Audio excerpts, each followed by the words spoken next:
I'm being told that we are live right now. We appreciate you guys checking in, the Danny Morrison Media Show. Appreciate you, Jason, Beacon Studios, the producer of the show. I am joined by two very handsome gentlemen. My sister's losing her mind right now because Matt Clark is on the screen. We won't get into that. Look at him blushing. Look at him. Look at him blushing.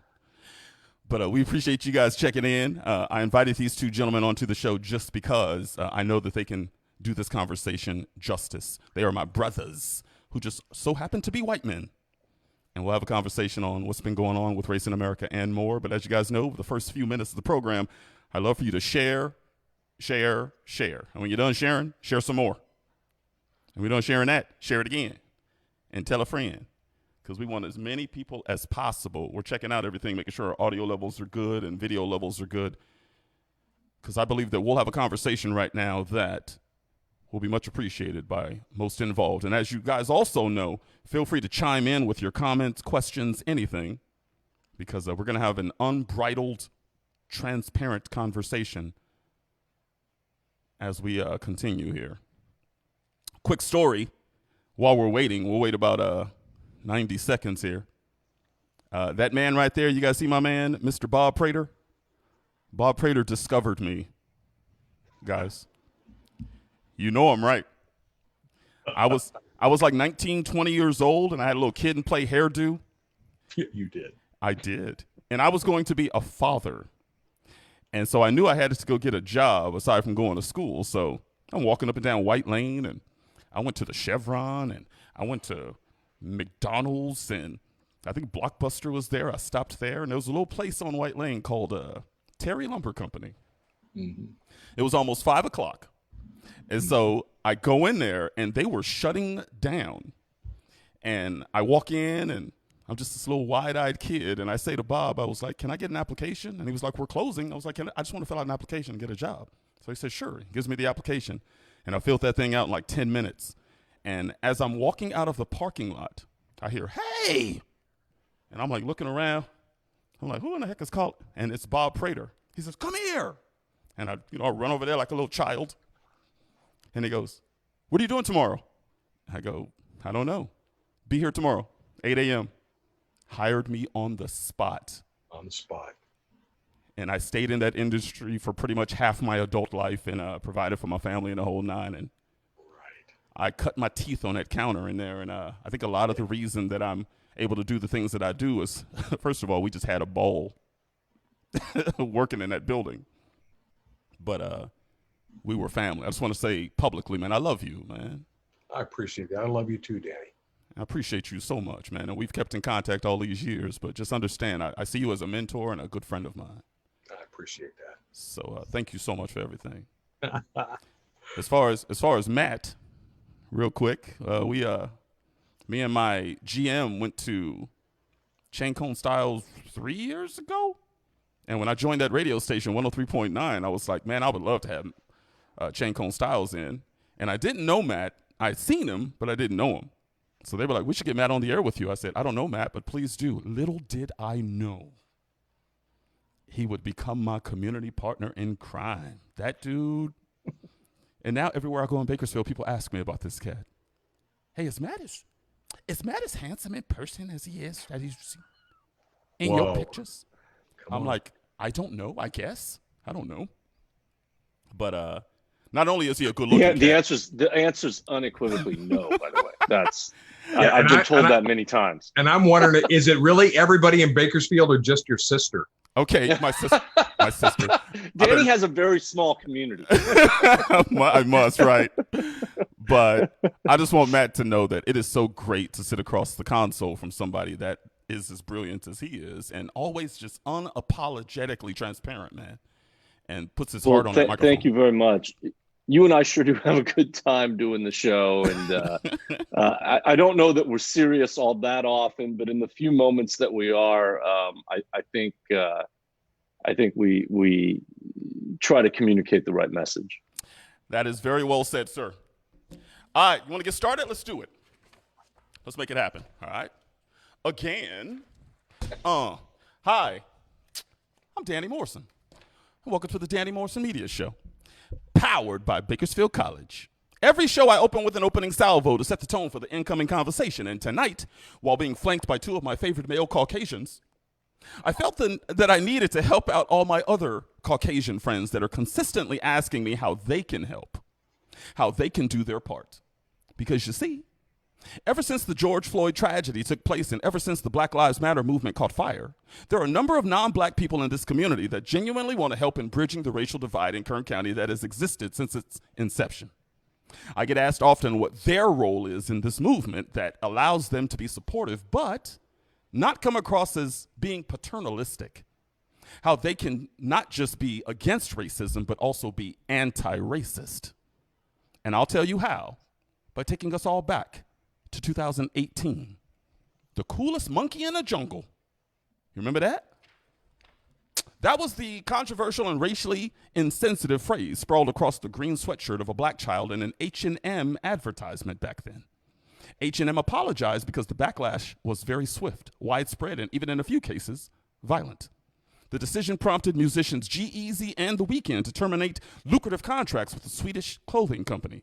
Other celebrities such as LeBron James and music mogul Diddy also denounced the ad. In Johannesburg, South Africa, 6 H&M locations were shut down after the Economic Freedom Fighters, a South African political party, stormed the stores, knocking over clothing racks and mannequins and more. So here's the overarching questions of what I'm talking about, if I can get going.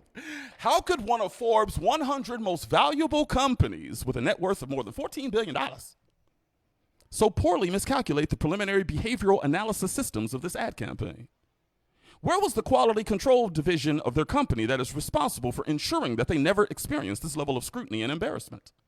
How could one individual ad with one individual black kid cause such an international racial uproar? How could there be a wide assortment of people flummoxed by the outrage? And how could a Caucasian friend of mine, not one of these two on this show, by the way, ask me, Danny, why are black people so sensitive? The collective answer is simple. It's a black thing. I'm going to help you understand. Newsflash, the animalization of the African-American male has had a long storied history in America. And a lot of us know the African slave trade saw blacks being treated as cattle from the moment we were captured, purchased, transported through the Middle Passage, and brought right to these shores. And tragically, modern culture has continued the tradition of animalizing blacks and African Americans at home and overseas. Remember LeBron James's King Kong-like photo on the cover of a Vogue in April of 2008, holding a white woman who was modeled Giselle while angrily making a screaming gesture? How about European soccer matches, spectators throwing bananas at opposing black players on the field? And back in 2017, a photo exhibit at a Chinese museum juxtaposing blacks and animals had to be removed after accusations of racism. And let's not even discuss the hateful simian-like images that Barack Obama was bombarded with throughout his 8-year tenure in the White House. These are just a few of the myriad of examples on how we blacks have had to endure the dehumanizing generational comparisons to animals. But Danny, I don't see color. I hear you. About that, stop. I know your hearts are in the right place by uttering such a kumbaya-ish phrase, but the truth is, we want you to embrace our pigmentation. Accept us as the human beings that we are. Then we want you to honor Dr. Martin Luther King by not judging us by the color of our skin, but by the content of our character. If MLK were alive today, he would be 91 years old today. Just like one of my heroes, Dolores Huerta, I believe he would be a spry, injustice-fighting octogenarian had he not been assassinated in Memphis, Tennessee on April 4th, 1968. And I also believe that he would tell me to make the following 5 quick social and societal recommendations to you in order to combat that which ails us. 1, integrate people of color into the executive positions within your company. You'll need these whistleblowers on the board for self-regulation and to avoid debacles like the one H&M experienced. 2, diversify your personal racial portfolio. The Washington Post reported that the average white person has 91 white friends and 1 black friend. Yes, 1. And speak up for us when we ain't around. 3, stop conflating the plights of other groups with the institutional and systemic racism suffered by African Americans. Gays battle for acceptance. So do the disabled. It's not the same. Please stop doing that. 4, stop being more outraged by the slaughtering of dogs than you do the slaughtering of multiple unarmed African American males by law enforcement. What Michael Vick did was unconscionable, but what happened to Michael Brown was worse. And one last thing, dressing in blackface is never cool. Ever. Just an FYI. We African Americans live with perpetual hope. We hope that you understand that we are the barometer on what is racially biased and culturally inappropriate in America. We determine the definition, not you. We've got 400 years of capital to spend trying to achieve balance and equality. We hope that you won't harbor considerable animus towards us during this painstaking process. Respect the lines drawn. Help us fashion tangible solutions for the betterment of us all. Lastly, we hope the next time you feel irresponsibly blending our genealogy and or heritage with that of an ape or a chimp, as Cedric the Entertainer once said, we don't hope, we wish. We wish a mother would try to make that correlation. So stop monkeying around, okay? Now do you understand? That's why we give you the discussions. Bakersfield College and I have started live conversations with members of the community, people of different races, religions, socioeconomic backgrounds, and more. We'll grace Facebook Live via Zoom with transparent and honest talks on race relations in America. Plus, starting with members of the BC faculty and students, we've delved into expanded conversations on how race impacts our lives and where we all need to go moving forward. Real talk, uncut, live. It's the discussions. It's time to get comfortable with being uncomfortable. It's a series on race in America, a collaboration between Danny Morrison Media and Bakersfield College, live from the Beacon Studios. Now that I'm done with my little diatribe, I want to introduce you to these cats. Let's start with you, Mr. Matthew Clark, senior partner with Chain, Cohn, Stiles. Oh, you want me to introduce me? Yeah, you would do it better justice than I can. All right, Danny, I'll do the best I can. So my name is Matt Clark. I'm a lawyer here in Bakersfield. I've been a lawyer just about 20 years now. I've been with the firm Chain, Cohn, and Stiles for the vast majority of my career. I have served on numerous local boards and nonprofits, everything from boards that deal with healthcare to boards that deal with providing goods and services to children in our community. So that's been my background. I was born in Minnesota. Danny likes to give me a hard time about that, especially when we're talking about race. I really befit Minnesota. And so born in Minnesota, but raised here in Bakersfield, and went away to school and came back. So I spent almost my entire life here. And I've gotten to know Danny over the last several years. And Danny, I really appreciate you inviting me on to talk this evening. Before we go to Bob Prater, can you tell the quick story you told us about your father went to Bakersfield College? Oh, sure.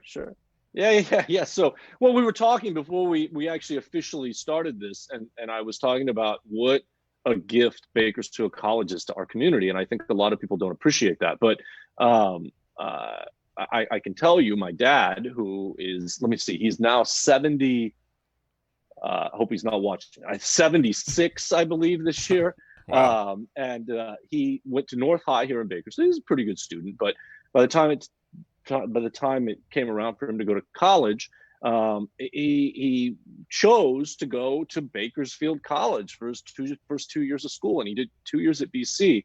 And just to show you the kind of institution that is, he did 2 years at BC, then he went on to UCLA where he did his undergrad degree, and then he went on to Stanford where he completed his PhD. So I think that's a real testament to the education that you can get from BC, and that the world of opportunity that education can open up to.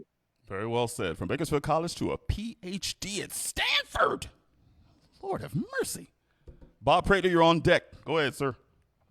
By the way, hi, I'm Bob, and my wife and all three of my daughters went to Bakersfield College before then going on to Cal State Bakersfield and completing degrees. My wife and my oldest daughter, Liz, are both teachers in this area. My wife teaches in Shafter, first grade. It's like herding cats during COVID. And then my daughter teaches at Evergreen, teaches third grade, I think. But yeah, Bakersfield College was a real gift to our family, just on a personal level. I'm the only one out of our immediate family without a college degree. I went to college, but didn't complete. I'm just one of those guys. I'm not quite as accomplished as a Matt Clark. But I am a rabble. I am a rabble rouser. Yeah, Bob, I'm very jealous of that title. I You should mentioned be. that to you earlier. Yeah, no, that's. I want to add that to my business card at some point. It's something pretty good. You know, I do have a business card that has some really funky stuff on it like that, that I give away. It's got my picture on it because I'm the guy that will sometimes, you know, if somebody says something to me in the line at the grocery store that piques my interest, I'll say, you ought to give me your phone number. Let me buy you breakfast. It's what I do. So I've been here since 1986. I did hire Danny, and it was because I looked at the application after he walked out, and I thought, oh, there is no way on earth we're letting this guy go. There's no way. I could just tell. And when he came in and we talked a little bit, it was like he is smarter than I don't want to say average bear because that's an animal, and I don't want to, you know, set some stuff up, Dan. Security. So, but you were smart. I mean, super smart. And I thought this guy will be an asset for us here. And all the years you spent there just confirmed everything that I initially felt that day when you came in. Kid and play haircut and all. I appreciate that. So I did that. And, you know, I'm not a real good employee. I am now finally writing books. I wrote this book called The Language of Healing for a Polarized Nation.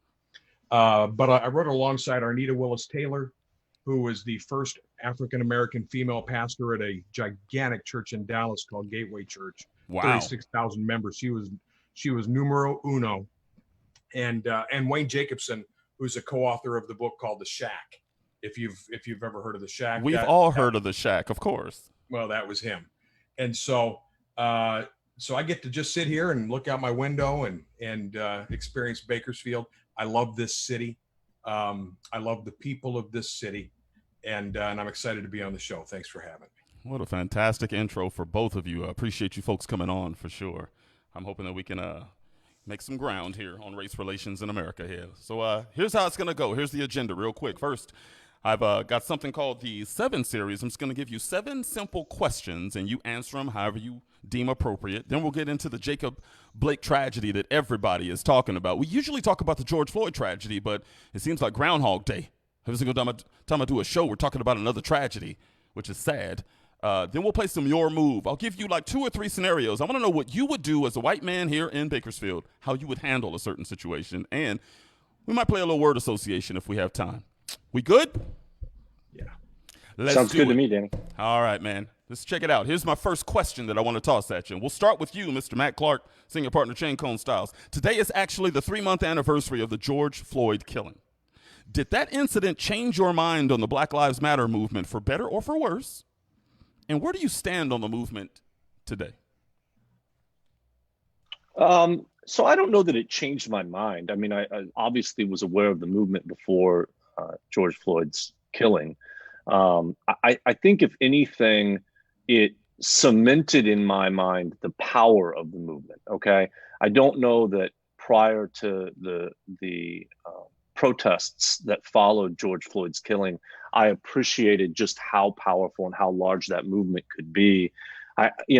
In the days following his death, I was really moved by the fact that these largely peaceful protests were occurring all over the country, not just limited to the greater Minneapolis area. And so I guess if anything, what it cemented in my mind is that it's a movement that's here to stay, and that it is a movement of sufficient size to hopefully motivate change, right? I guess the second part of your question there was, where do I stand on the movement today? Mm-hmm. I think that it's complicated in the sense that it's a movement that, and Danny, I want you to correct me here, but it's a movement that strikes me as one that doesn't have a real central leadership, right? Mm-hmm. It's very loose in the sense that it's really sort of organized by way of social media on a very local level. And there doesn't seem to be a degree of leadership to get that movement, pardon the pun, but to move together, right? And so, getting to where I stand, maybe this isn't technically answering your question, but maybe this is better. Where would I like to see it go? I'd like to see it go in, I'd like to see it have some centralized leadership to help it, really to help it achieve its overriding goals and objectives. And I don't know that without some degree of leadership, it's going to be able to get there. I mean, we can talk about it in the sense that it's beautiful that it was started from a grassroots social media, different in every community. But I think that for it to get to the next level, you've got to have some type of centralized leadership, and partly to do what there's people on the other side of the BLM movement. And if you look at what they're doing, they're taking these instances where there's rioting and there's looting and other things associated with it, and they're trying to bunch it all up together. And in order to separate the BLM movement from that, more negative association, I think you have to have some kind of centralized leadership. That's fair. Very, very fair. Bob Prater, same question. Yeah, when George Floyd was murdered, I felt the outrage along with this nation and the planet. I don't know that it completely altered the way that I viewed Black Lives Matter. I was already completely on board. I would differ from Matt a little bit insofar as I'm not so sure that part of the beauty of Black Lives Matter is the grassroots and the local stuff that happens. And I think if it becomes too structured, that it just becomes another political movement or political action committee or whatever the case may be. Right now, it's genuine, it's real, it's angry, and I think justifiably so. And I'm really thankful. I'm 63 years old, Danny, and I'm really thankful that I'm here at this point in time, because my life spans. I go back to 1968. I can remember, Watts. I can remember the riots back then, and I can still remember. I grew up in a home where I was literally taught that Black people were not really people. Wow. For real. They were just really highly evolved animals. So that's, wow. When you talked about that at the beginning, this struck a chord for me. And I grew up a certain sort of way where, like that Thursday night, that Thursday in April when Martin Luther King was assassinated in 1968, my stepdad came home, poured himself a drink and lit a cigar and said, it's about time they got that N-word. He celebrated. Shoot. That I'm telling you, that's my legacy. And so there's been an awful lot that I've had to undo, an awful lot that I've had to undo. But I'm working on it. I mean, I work on it every single day, trying to be a little bit better. I have heavy doses of empathy, and then I drown that in heavy doses of love. So it's the only way I know how to do. Hey, Bob, you said something that really, I don't mean to interrupt you. Go ahead, no problem. Go ahead. There was something you said that really struck a chord with me, and that is the genuineness of the BLM movement as it exists now. And I could not agree more, right? That having it be this grassroots, locally driven movement makes it very, very genuine. And frankly, does prevent it from just appearing to be another political action committee. But I guess the question would be, is it even possible then for it to have some version of centralized leadership and still maintain that level of genuineness? Or are those two things completely distinct from one another? And I don't know the answer to that. I don't either. I think it would depend highly on the leadership that is chosen. I mean, if you're talking like Dr. Cornel West, okay. If you're talking, Malcolm Nance, okay. If you're talking some people, then yeah. But at this point, and I was out on the streets with Black Lives Matter here in Bakersfield. I was the token old guy, not even the token white guy. Yeah. I was just the token old guy. Yeah. And I'll tell you, the passion that I saw reminded me of what used to happen when I was a kid. There's a great man that lived. His name was Francis Schaeffer, who started like an arts institute over in Switzerland, but he's written a ton of great books. He said the day that he realized that the hippie movement, the 60s, the whatever, for me, I'm a Christian, so I was part of the Jesus People movement. When those movements died and we all began to cut our hair and enter society, he said he went into a room and started to weep because something had passed from our culture that he didn't think we were ever going to find again. That ability to see and say, we're not going to be like our parents. And just because we're being told this, it doesn't necessarily mean it's true. So to see a reigniting of something this passionate in my lifetime gives me hope. I'm going to love this discussion. I can already tell. Oh. We're inside the 7 series right now. Number 2, Bob, we'll start with you this time. At what point in your life did you become aware of your own white identity? That was as a boy, because again, I grew up in a phrase that I heard many times as a little boy was, I'm free, white, and 21. And that's a dog whistle for racism. I mean, that's just how I grew up. And so, you're white. Don't act like that. As a matter of fact, I'll even go further and tell you that this book came out, and we talk a lot about racism in the book. And I've had family members call and disown me over this. I've lost relationships over it.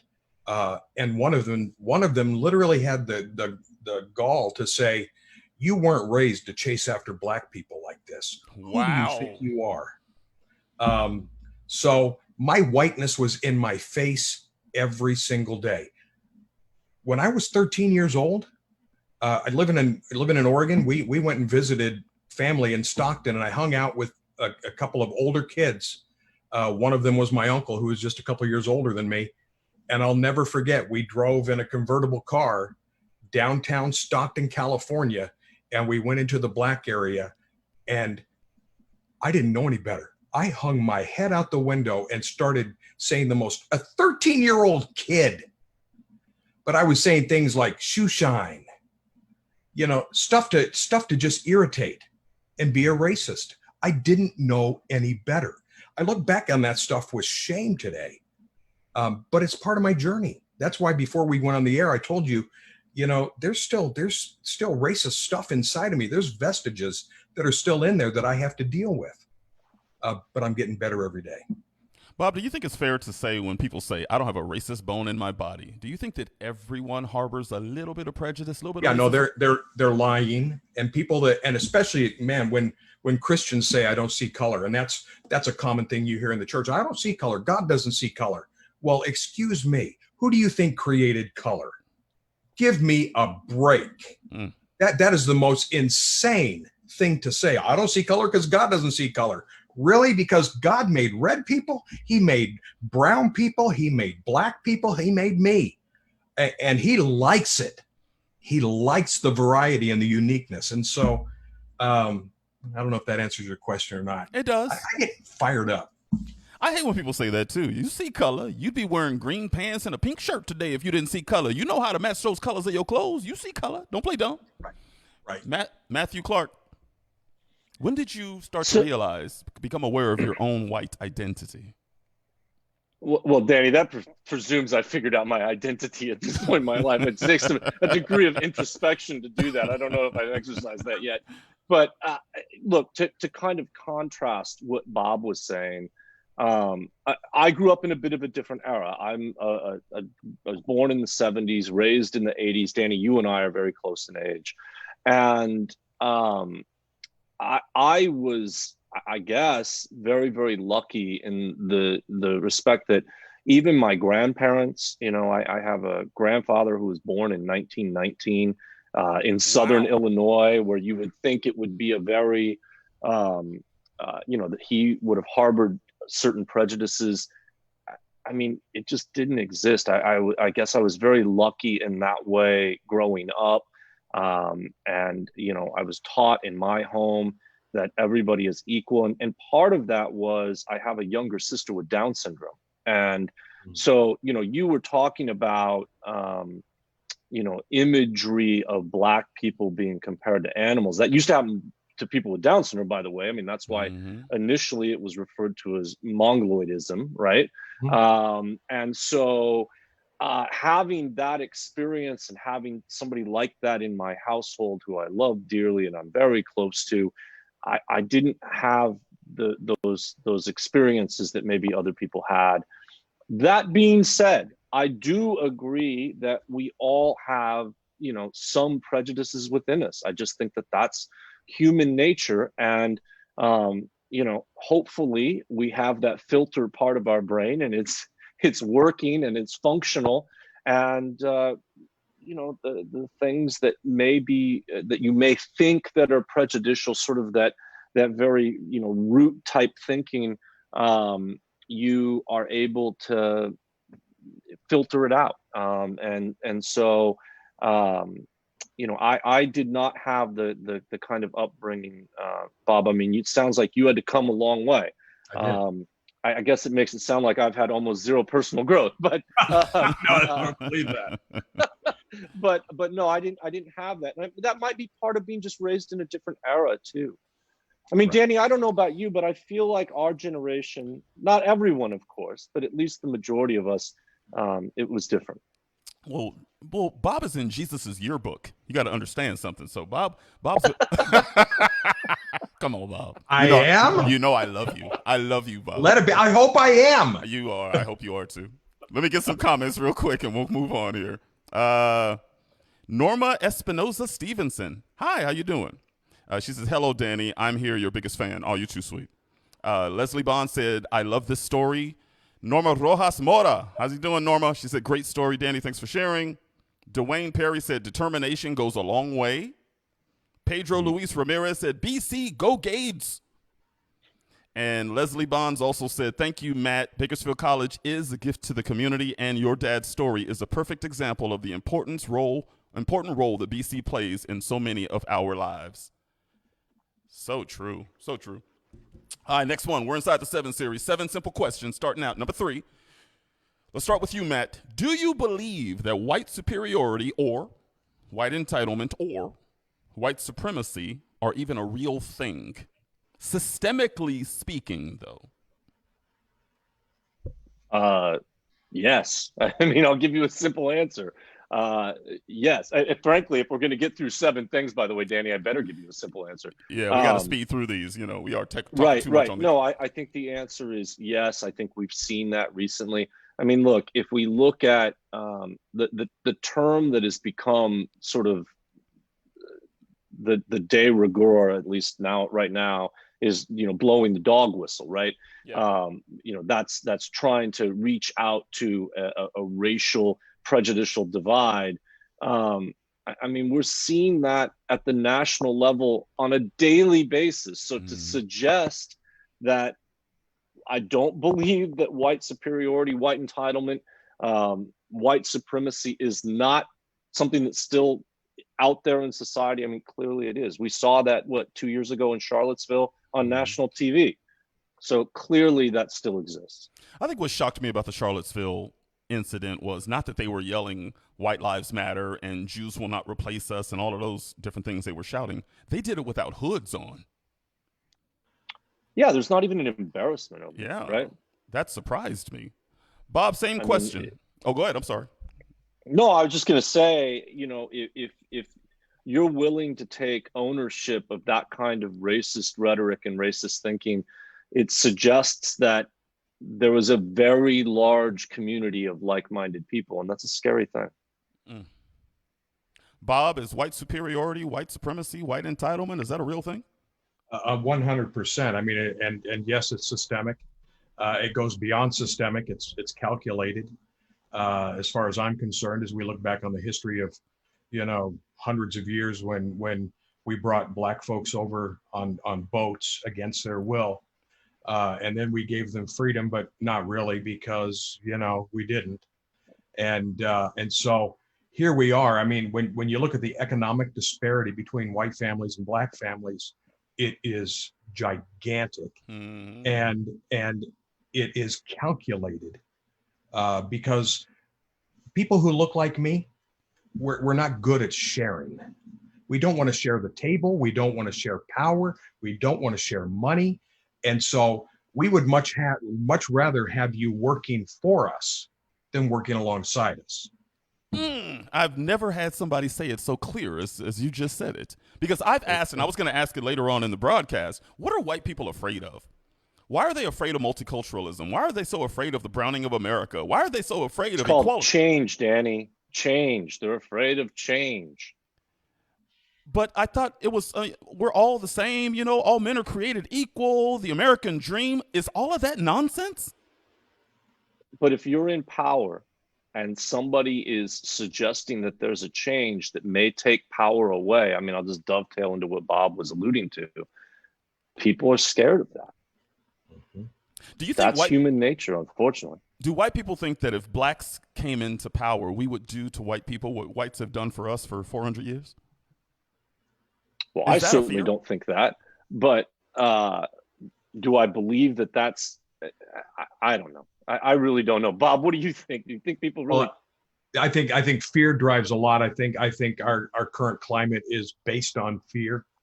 I think fear is a powerful driver, and it's a tool that has been used all the way through history to cause people to just fall in line. And the fear of loss of power, I'm telling you, it is so real. This whole thing about sharing the table, I can sit here and say, no. Danny, you're welcome to come. You know, there's always a spot for you here at the table. But here's the thing. It's not enough these days for me to do that. I have to get up. I've got to pull a chair out and I've got to be intentional about inviting you to the table.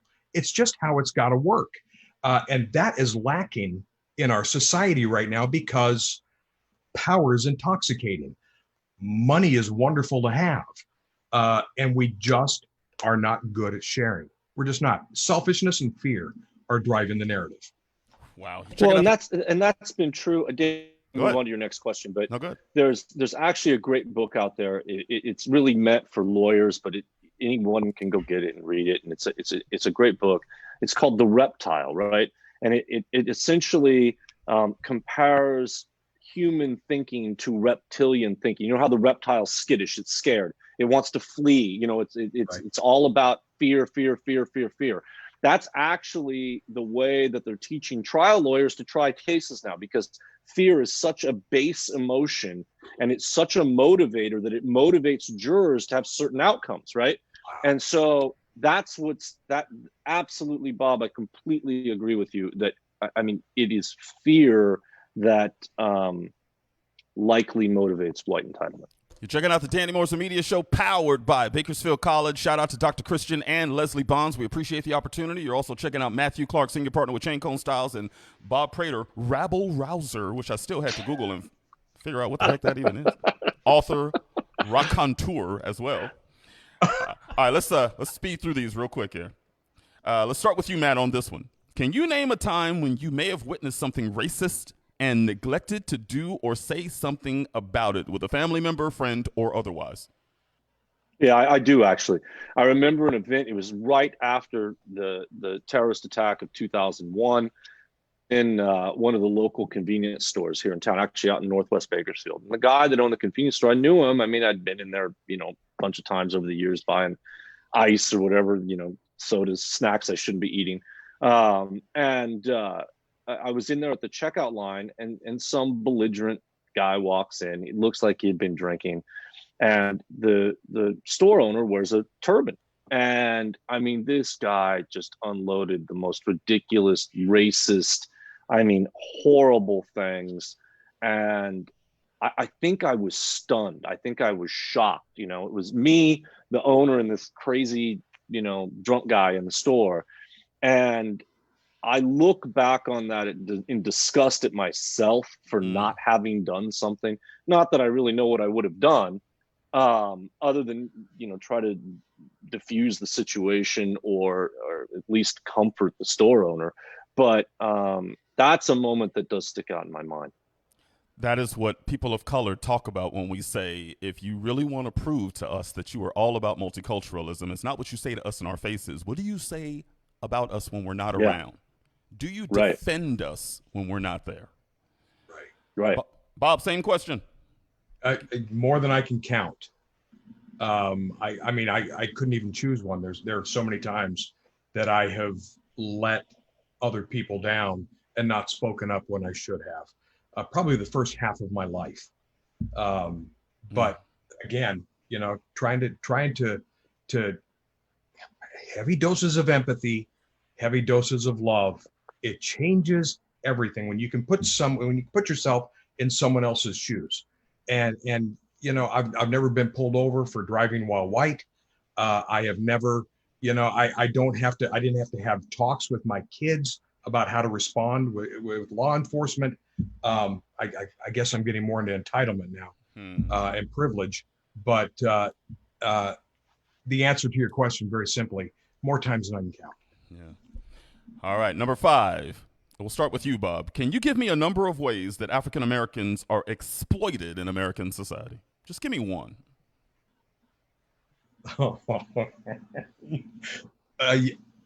Sure. Oh God, that's a minefield. Come on, say it. Be careful. That's an absolute minefield. Listen, we like black people to entertain us. Mm-hmm. Whether it's in sports or music or, you know, whatever. I'll never forget, you know, once again, stepdad, boy, that N-word can sing. Wow. You know, just like that, huh? Oh my gosh. There was a time in the 1970s when Imperial Margarine had a black couple. It was a big deal on a commercial for the very first time. There had never been a black couple together in a commercial. And they were a man and wife. And the whole campaign at that point was, you know, you put it on your toast and you take a bite and a crown appears and says, I feel like a king.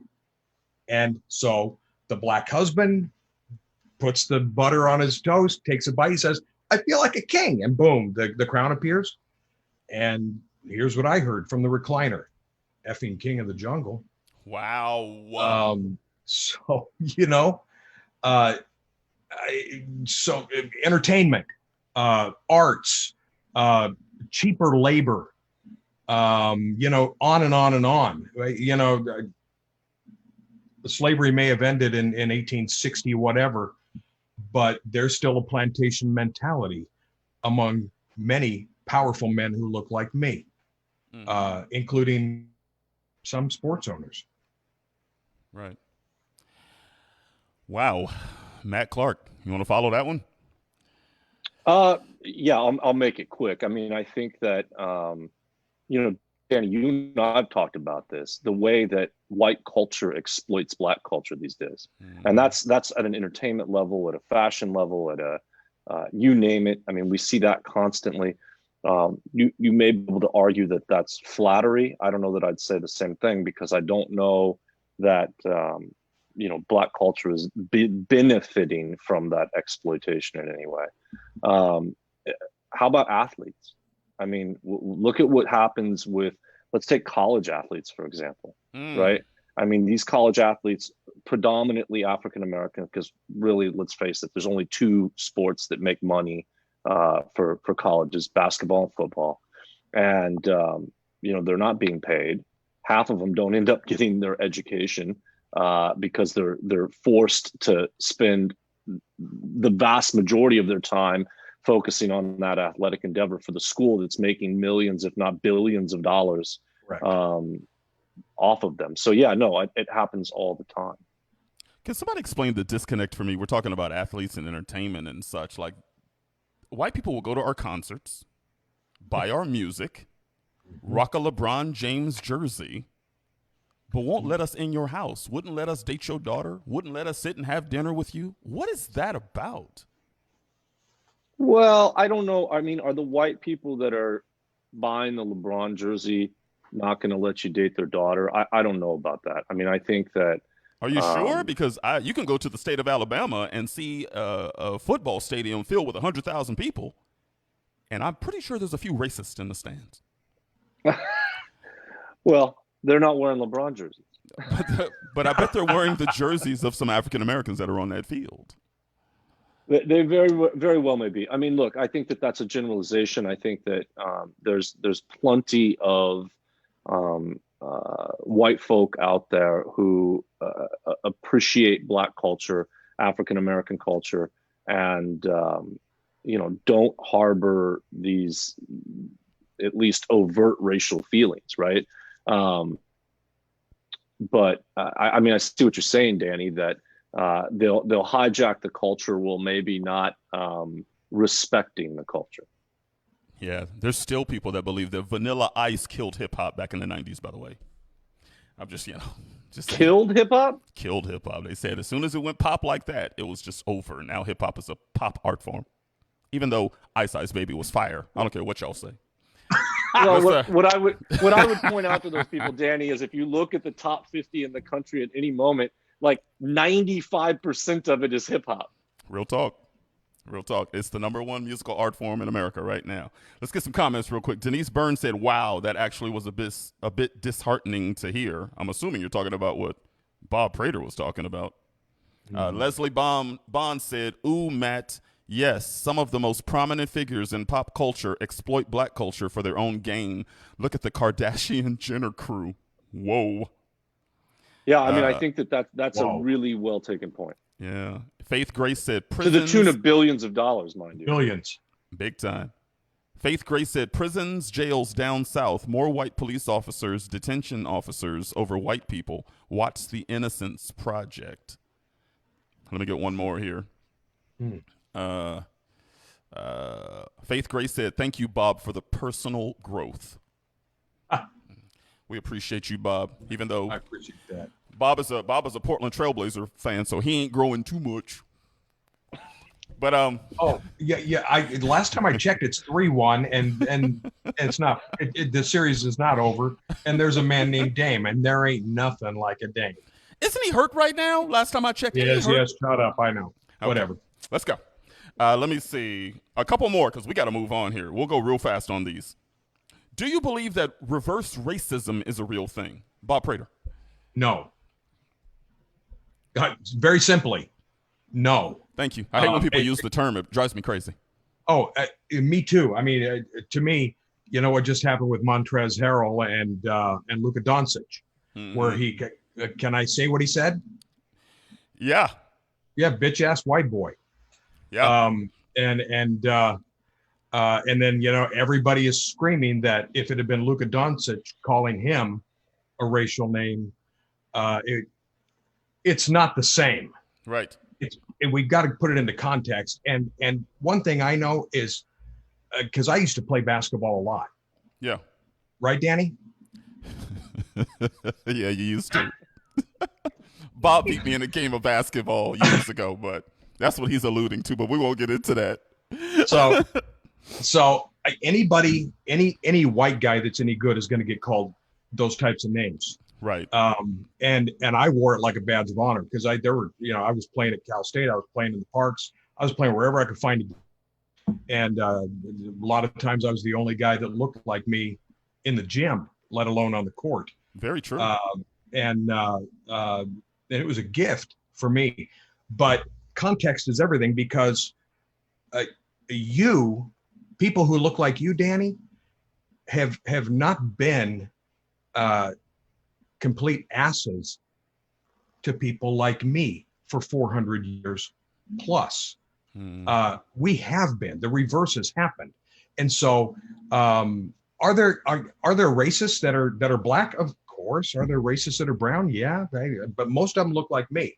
Trust me when I tell you this. Most of them look like me. So no, reverse racism is not a thing. But there are some that believe, I'll toss this to you, Matt. There are some that believe that you have to be in a position of power to be racist.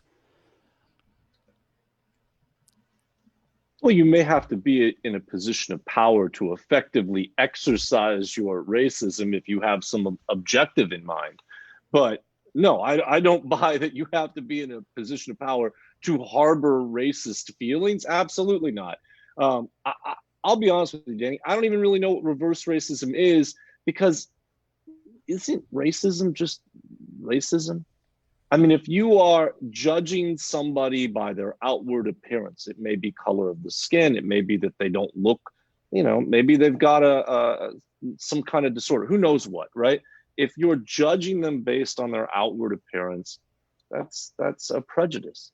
And I'm not quite sure what reverse racism even means. I've had it explained to me. Just seems kind of like a misnomer to me. But you're kind of making my point when you say that. They're saying that for you to be racist, you have to be in a position of power. You have to affect someone's livelihood. You have to affect their families. That is racism. If you just hate someone based on the color of their skin, that is prejudice. You just kind of hate somebody. Racism? Well, okay, so you're it's just a matter of how you're defining those terms. If by your definition, Danny, racism means I'm negatively impacting the life of another, then I guess you have to be in a position of power. But I mean, come on, if I vocalize my racist feelings to you, even though it may not cost you money or cost you a job, I mean, I can't imagine that you'd be happy about it. I have to think that it has some impact on you as a person. Isn't that racism? I'm not saying I feel that way. I'm saying that's what I'm told on occasion by a number of African Americans. Oh, okay. Well, I mean, I don't know. I think that it's a matter of where do you draw the line. If you're saying that you have to have some kind of like pecuniary impact on people, then all right, maybe you have to be in a position of power. But I don't buy that.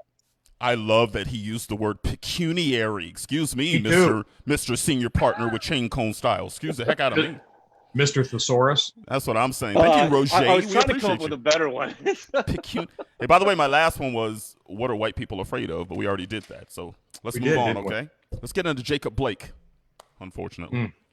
This past Sunday, video footage started to appear on social media of a man named Jacob Blake, 29 years old, African-American man, being shot from behind 7 times by a police officer in Kenosha, Wisconsin. Police were attempting to arrest Blake during a domestic dispute during which Blake was tased and scuffled briefly with these officers. He was shot as he tried to enter his SUV, where his 3 children were in the back seat. The shooting was followed by protests, property damage, fires in downtown Kenosha, and further clashes with riot police. Reports are now coming out that say that Mr. Blake has survived the shooting. However, he is paralyzed from the waist down, and doctors say that, quote, it will take a miracle for him to walk again. Gentlemen, it's starting to feel like Groundhog Day, like I was talking about. George Floyd, Minneapolis. Rayshard Brooks, Atlanta. Breonna Taylor, Louisville. I want you to give me your overall opinion on this case. Unfortunately, we have another one to talk about. And I want you to give me your prediction on what's going to happen with these officers, if anything should happen with these officers. Bob, we'll start with you. The officers need to be arrested and charged to the fullest extent of the law. What they did was unconscionable. And I've already, listen, my inbox has already got messages from people who look like Matt and I saying, well, he shouldn't have resisted arrest. Oh my God. We're going to get into that too. So is that now when a black person resists? And oh my gosh, there's no precedent on this earth for black people being afraid of the police. Just give them what they need, right? I mean, I think about Kendrick Lamar and the song "All Right." You know, we hate po-po when they shoot us dead in the streets, and so here we are, 7 times. Yeah. Are you serious? With his kids there, they couldn't have restrained him some other way. They couldn't. I've heard reports that they tased him and it didn't affect him. That's true. But I don't know if that's true. But still, no excuse. There were how many officers? 2. 3? Was it 2 or 3? I think it was 2. It was 3. It was 3. It was 3? 3 officers could not restrain one man. They shot him in the back. Yeah. Yeah. So no, fullest extent of the law. I said on the radio show just yesterday, I don't think that police officers want to work hard anymore as far as running, just using any physicality to take these guys down. They don't want to tackle anybody. They don't want to chase anybody. It's like once you try and the taser doesn't work, the gun is the next thing. With all these utilities on your belt, you got mace, you got a baton, you got everything on your belt. You telling me you go from taser to gun? Matt?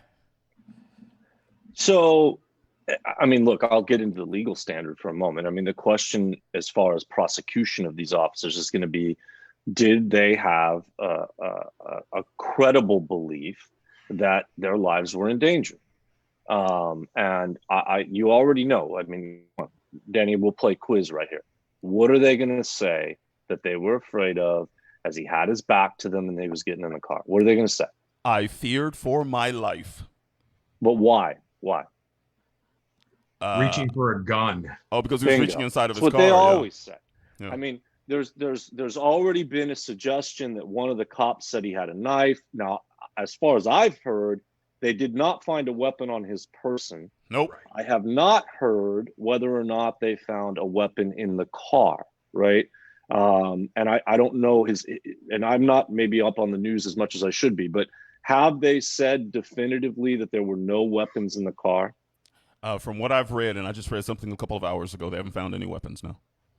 Okay. But I mean, like, they've looked in the car, they haven't found any weapons, because I'm going to tell you right now, they find weapons in that car, prosecution is going to be really tough. Oh, yeah. I'm not saying that's right, by the way. I don't want to give you the impression that I agree with that. But as a lawyer that sees this, prosecution would be very, very, very difficult. It is already very difficult to prosecute a police officer, especially for manslaughter or murder. Okay. I've been involved in that case. We had a case here in Kern County. You guys aren't going to remember this one, but this is a gentleman, actually a white gentleman named James Moore, who was beat to death in the downtown jail by several deputies. And in this very county, there was a deputy prosecuted for manslaughter, right? In relation to that case. But that is exceedingly rare, not just here, but anywhere, because it's hard to win those cases. And so, you know, whether or not we'll see a prosecution, I don't know. It'll depend on the evidence. I also think, I know that it sounds to me like there's a dispute at the moment. Was he tased? Was he not tased? Because different news agencies are kind of reporting different things. I think you need to get to the bottom of those facts. You know, Bob's point, however, is extremely well taken, which is what justifies 7 shots in the back, right? And if they had not made an effort to tase him, why didn't they, right? Why didn't they use some less than lethal measure before resorting to shooting him 7 times in the back? And I think that's the question that you're going to see asked. And Danny, more to your point, does it seem like it's Groundhog Day or a broken record? Yeah, absolutely. It terrifies me when I see people on social media saying, you know, he shouldn't resist, he shouldn't do this. And they say, well, Black Lives Matter don't matter to you, so why should it matter to police officers? They're basically saying, you guys kill each other, so why isn't it okay for the law enforcement to kill you as well? Right. That breaks my heart when I see that stuff.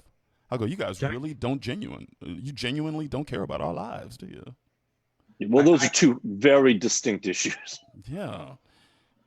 I sat with a local law enforcement officer a year and a half ago, and you know, I was helping him through some anger issues. There's a lot of people in law enforcement that, I mean, they need to screen a little better because, you know, you got guys who come from the military, guys with chips on their shoulders who just want to be in law enforcement so they can lord it over people. There's a ton like that, and that's just the reality. And this guy kind of fell into that, and he had real anger issues. And so some people suggested he sit with me. One of the first things he told me was that he had made an arrest somewhere on the east side, and the description of a robbery was that it was a red pickup. He arrested a black man in the green pickup. And I said, well, why did you do that? And he said, oh, Bob, he said, first thing I learned when I got on the force, it's always the black guy. Whoa, he told you that? It's always the black guy.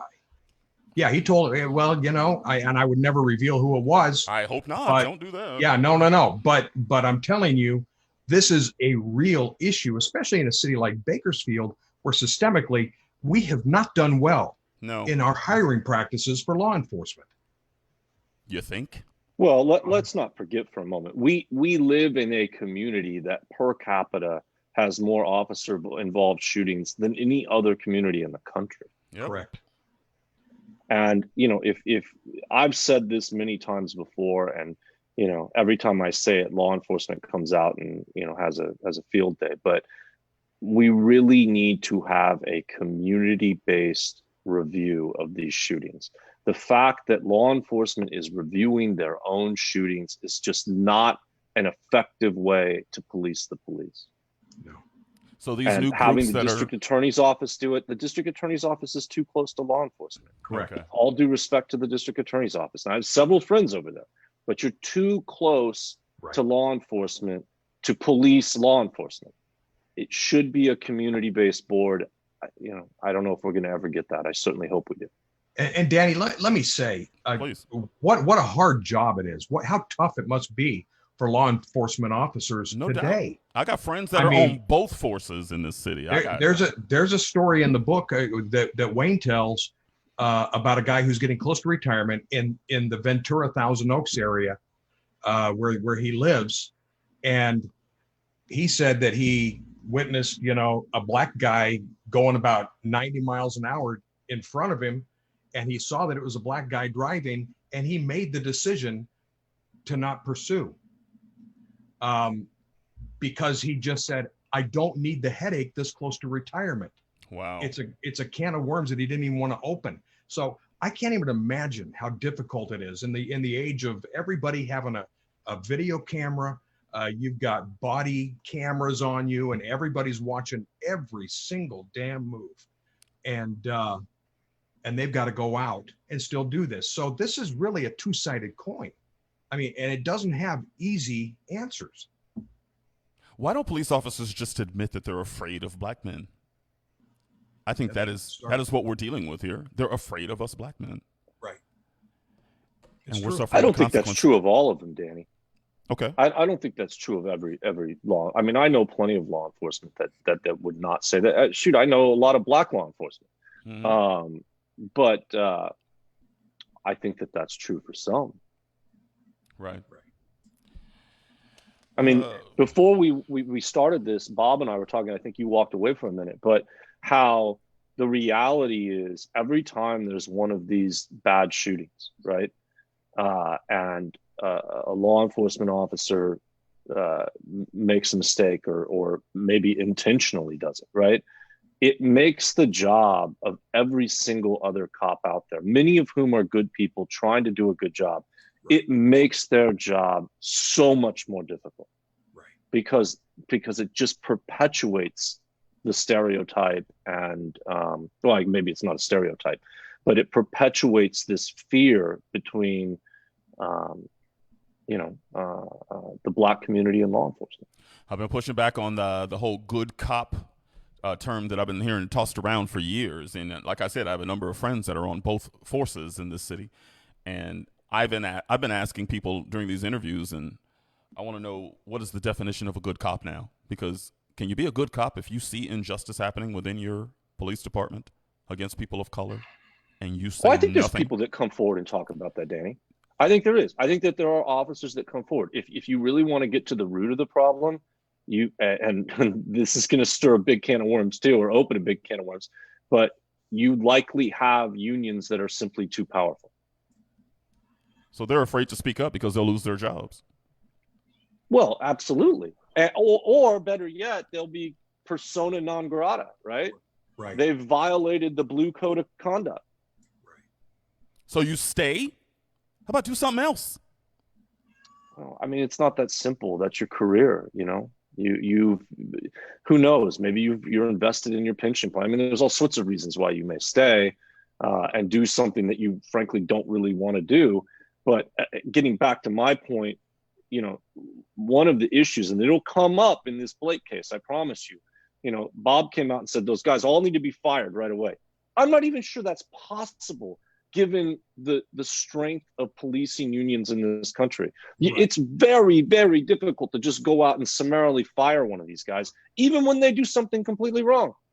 What bothers me about this, and you're a lawyer, and don't take the disrespect, but a lawyer will look at, if he's got a baseball bat in the back seat, and the guy plays baseball on the weekends, they'll say that that's a weapon. Absolutely. They'll say anything that could be used as a blunt force object, I guess. Yeah, but remember, the question is, did they have a credible belief in their state of mind, which is why it's so hard to prosecute these guys, okay? But in their state of mind, did they have a credible belief, a reasonable belief that their life was in danger? That'll be the legal question. He was tugging on the guy's shirt before he shot him 7 times. You couldn't wrap him up? Yeah. Look, I mean, let me just go back to this union issue real quick, just to show you how difficult it is to get rid of somebody. There was a case here in Kern County that I was involved in. It's probably about 2015. I might have the dates wrong. Maybe even 2014. A sheriff's deputy is driving down Norris Road. He's doing about 85 miles an hour, does not have his lights and sirens on, okay? So he's essentially double the speed limit, no lights and sirens, hits 2 people in a crosswalk and kills them both. Kept his job.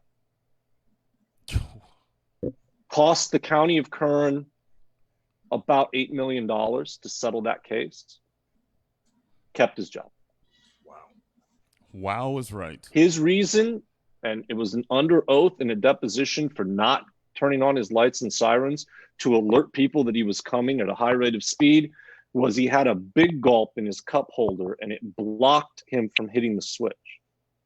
That was his reason? Yep, under oath.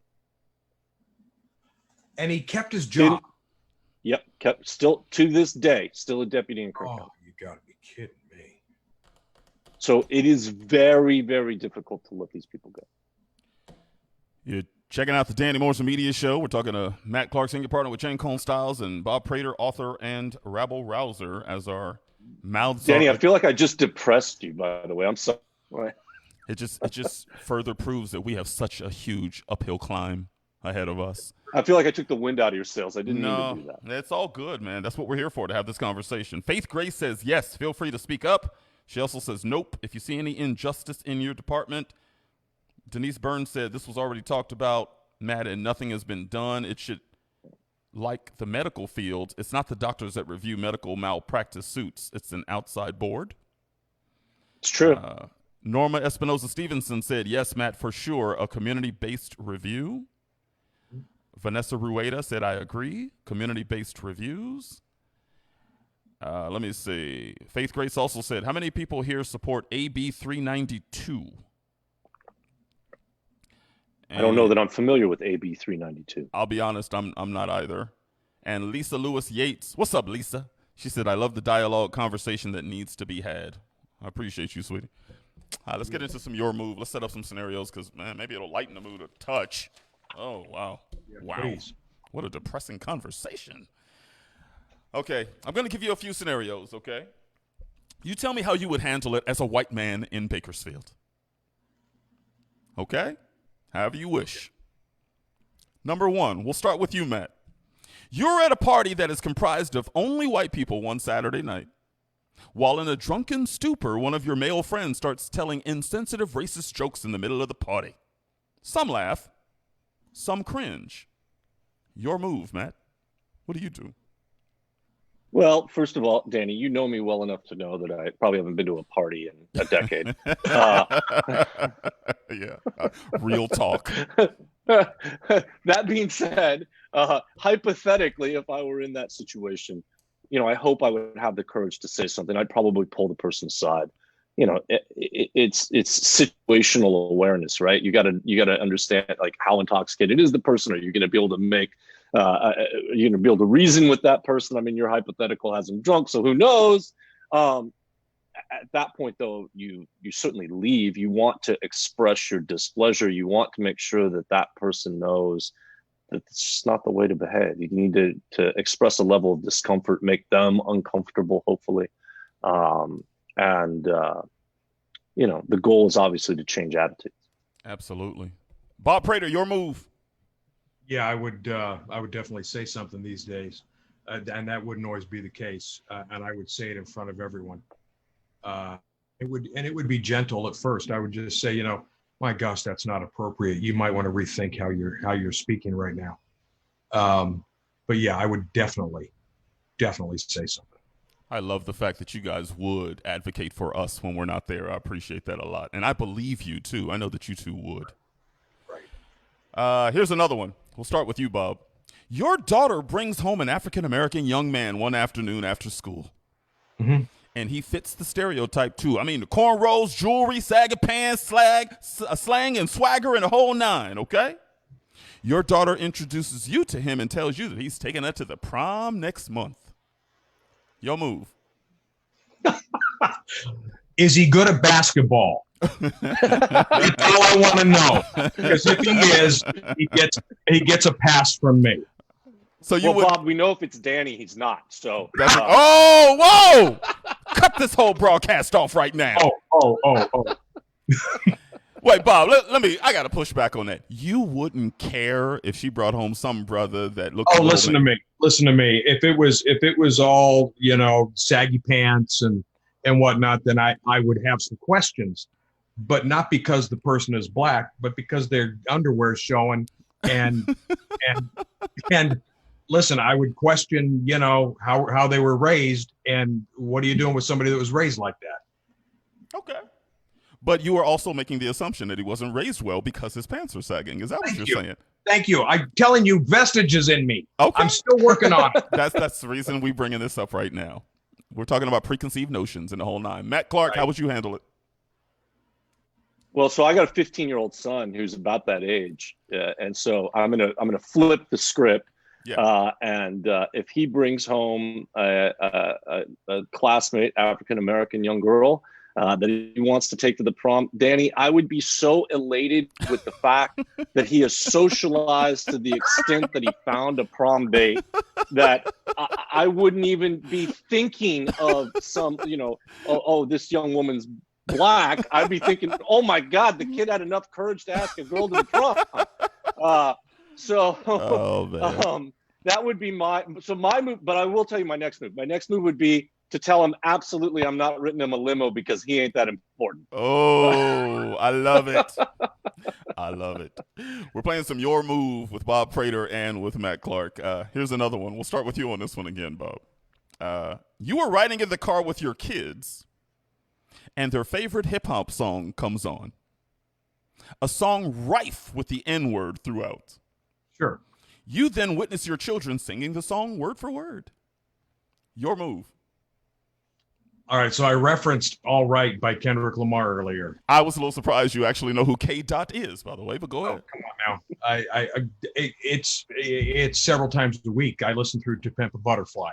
All right. Which is far superior to "Damn," by the way. Look at you! Anyway. Agreed, Bob. Yeah, hello. But I just had this conversation with Danette just a week ago. I said, I hate that one of my all-time favorite songs, which I know is an anthem for many people who are my friends. It's an anthem. Mm-hmm. I can't sing along with it, not even in private. And so, because the N-word's all the way through that song. It's all the way through that album. All through that album. Yeah, it just is. And I understand. I mean, playing ball, I was called the N-word all the time. And it was always a like endearment. What's up, my N-word? Yeah. When I'd walk in, and I wore it a little bit like a badge of honor, but I understood that word's okay for them. It's not okay for me. My kids would not get to say those lyrics back. Absolutely not. Wow. Bob was called the N-word. That's really, really crazy to even think about, man. I had one guy say, we're playing one-on-one with me. He said, "Get your black ass over here." Wow. And I just started, you were like, me? Really? Me? I didn't even laugh because I knew, Yeah. That is hilarious. Matt, how would you handle that? So, it's funny. I've had this exact conversation too. I think that this comes up quite often. And I take a strong position on this. I don't believe that, I don't consider it a word of endearment, frankly. I realize that I may be wrong in that respect. Wow. But I think it carries connotations that are negative, completely negative. So in my world, yeah, you're not allowed to say that word. And my kid is, I'll give him some credit, despite his social ineptitude. He knows enough about the world to understand that he does not have a right to say that word. Well, there's a number of people in the black community that disagree with me because I am with you. I don't think you should ever use that word in any context. I'm old school, And I just don't agree with the word. And there's too much pain associated with that word. And some black people go, well, we've commandeered the word and we've made it our own, and A and ER and but. I go, that's nonsense. If you knew how much pain was associated with that term, come on now. My mother's told me stories about what she's gone through in the city of Bakersfield. Yo, Right. you cannot tell me that word is okay in any aspect. So, last one, and we gotta get out of here. We're running a little bit long. You have a mom. We'll start with you. Who did we start last time? Bob? Started with me last time. Go with Matt. Matt, let's do it. You have a mom, dad, or grandparents, and Bob, you could probably speak to this, like for real. You have a mom, dad, or grandparents that are straight up racist, or in the least, extremely insensitive racially. They grew up in a different time. You might even catch them shouting racial slurs while watching sporting events on Thanksgivings and Christmases from time to time. That's crazy, Bob. You brought that up. You have very small children that you don't want exposed to such ignorance, but your family expects you at every holiday event. Matt Clark, your move.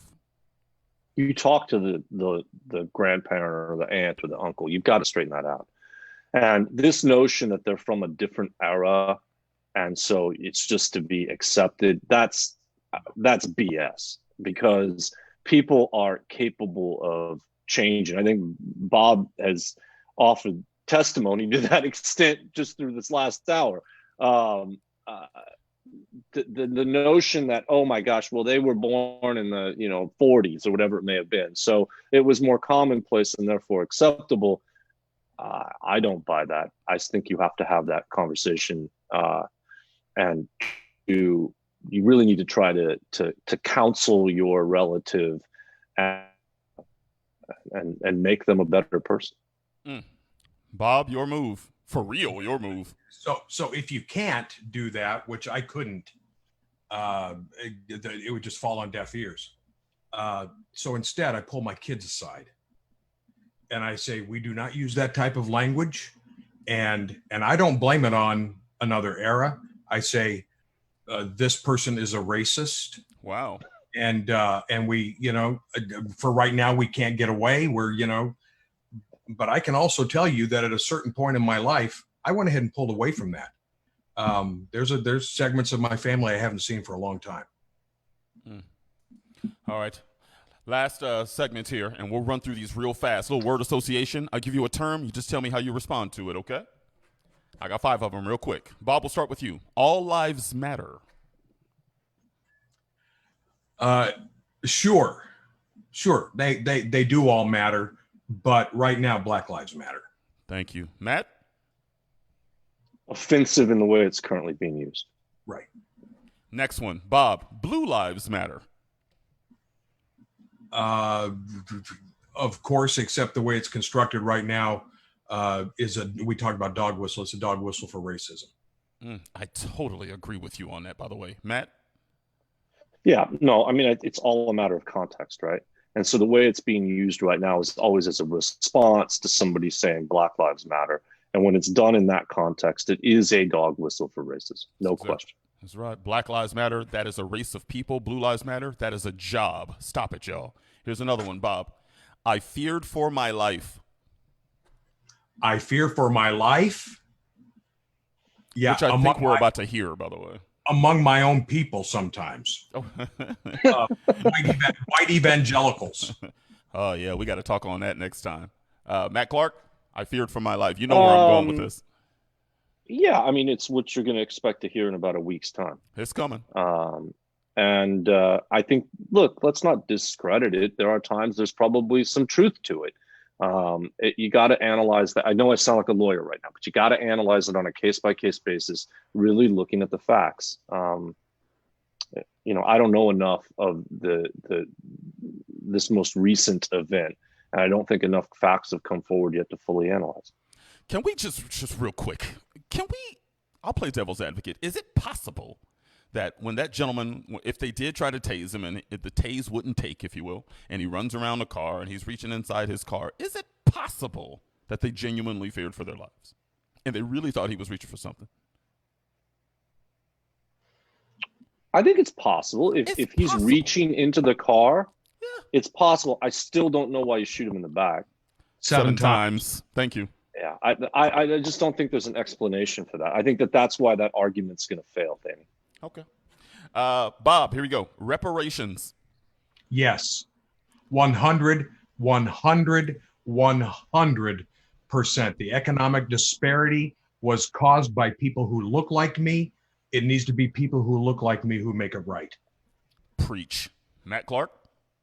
If the root of reparations is repair, then that's what we need to do right now, right? Is repair. I would encourage people. There's a series on CNN. I'm going to butcher the poor guy's name. It's like Kamal Bell, I believe. It's on Sunday nights. That's He W. literally Kamau just. Bell, by the way. Is it what? W. Kamau Bell. Yeah, he's amazing. Well, I was close. I was in the ballpark. Okay. He just did an episode on Sunday night on reparations. If you have not watched it, I encourage you to watch it. I'm watching that tonight. Love it. All right. 2 more and we're out. Affirmative action. Affirmative action, yes. Yes, because we know that we don't give up power or seats at the table without it. Right. Matt Clark? I agree with Bob, and this is not something that just applies to race, but it should apply to gender and religion and other ways that we act out our prejudices. Last one, Bob. America. What is it? America. America? The country I live in. It's the best I can do. Listen, I love this country. I love this nation. I love what it used to stand for. I don't want to go too far, but it doesn't stand for what it used to stand for when I was a kid. It just doesn't. I maybe have a different take on that one. I think hopeful, especially in light of what I've seen after George Floyd's murder, with the uprising of the protests and the various social movements that we're currently have going on. I'd even go back to Me Too and that movement. I mean, I'm hopeful for change. I think we're going to see it. I think change actually comes quicker now than it used to. Whether or not that's because of social media or some other means, I don't know. But I am hopeful. And I'd also throw out that, it's easy to think the grass is greener. You always hear like, oh, if so-and-so gets elected, I'm leaving the country. No one ever actually does that, by the way. But I think it's very easy to, believe that life is better elsewhere.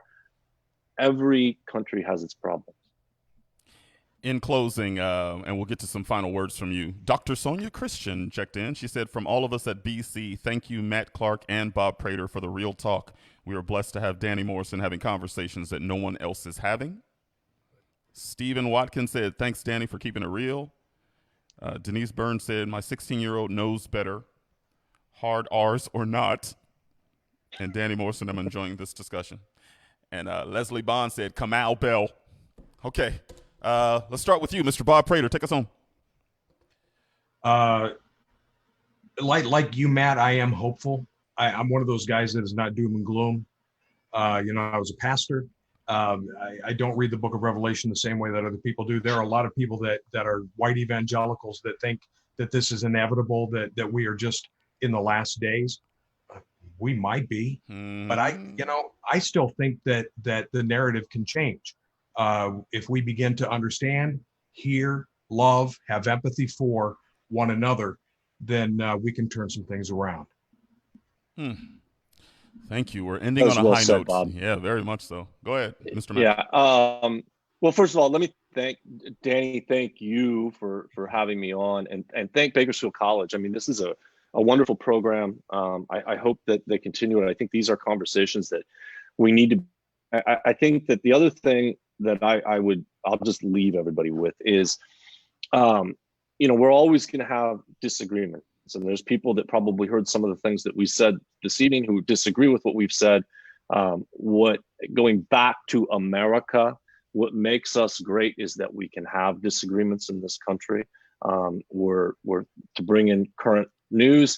We're not like Russia, where if you're an opposing party, you're automatically poisoned and sent to a hospital in Germany to die.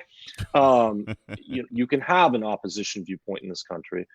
we can have discourse. I encourage people to continue to do it. And Danny, what you're doing with this program allows people to openly have this discourse, share their thoughts and beliefs, and it ties in with my idea of hope. Good. Thank you so much. I appreciate that. I appreciate Dr. Christian so much. I appreciate Leslie Bonds. I appreciate the entire BC faculty and all the watchers and listeners and the radio people that have migrated over to this program as well. And I have hope as well. Danny, can I say one more thing? Yeah, go ahead. Bob, it was nice to meet you. Matt Clark, a great pleasure. And you ought to let me buy you breakfast sometime. I was just going to say, Bob, there I'm it hoping is. I get a breakfast invitation out of this. There it is. Yep. I appreciate you guys. Thank you so much for you guys checking out the Danny Morrison Media Show, powered by Bakersfield College. Good luck. God bless. Gone. We'll see you soon. I love you guys. Thanks, fellas. Thanks.